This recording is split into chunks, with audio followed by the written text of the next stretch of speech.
what I wanted to say is that there's a misinterpretation అనుకోండి, misinformation అనుకోండి, false information అనుకోండి, ఏమనుకోండి. It is no road show, it is no procession. Just థియేటర్కి వెళ్తుంటే జనాలు ఎక్కువ బయటకు వస్తే జస్ట్ వాళ్ళు వేవ్ చేసి మళ్ళీ లోపలికి వెళ్ళిపోయి మళ్ళీ థియేటర్ లోపలికి వెళ్ళిపోయాం. అండ్ థియేటర్ లోపల మీ సినిమా చూసిన కొంచెం సేపటికి సార్ నా వర్క్ అసలు ఏ పోలీసు కానీ ఎవ్వరూ నాకు వర్క్ అసలు నన్ను కలవలేదు, నాతో ఏం చెప్పలేదు. నాకు చెప్పిందల్లా అది పైగా మా మేనేజ్మెంట్ సైడ్ నుంచి వాళ్ళు మా వాళ్ళు వచ్చి చెప్పింది ఏంటంటే, సార్ బయట ఓవర్ క్రౌడ్ అవుతుంది, మీరు దయచేసి వెళ్ళిపోండి అని చెప్పారు.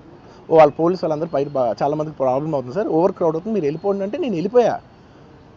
సినిమా స్టార్ట్ అయిన కొంచెంసేపు నేను వెళ్ళిపోయా. నేను మా వైఫ్ అందరూ మేము బయటకు వచ్చాము అంతే. నాకు అసలు ఆ తర్వాత నెక్స్ట్ డే నాకు తెలిసింది ఒక లేడీ ఇలా ఉందంట, కళ్ళు తిరిగి పడిపోయిందంట, ఆ తర్వాత ఆవిడ పాపం చనిపోయిందంట, ఇలా ఒక కిడ్ ఉన్నాడు అంటే నేను షాక్లో గురయ్యా. అంటే నాకు తెలీదు అసలు, నెక్స్ట్ డే వరకు నాకు అసలు తెలీదు. I had no idea.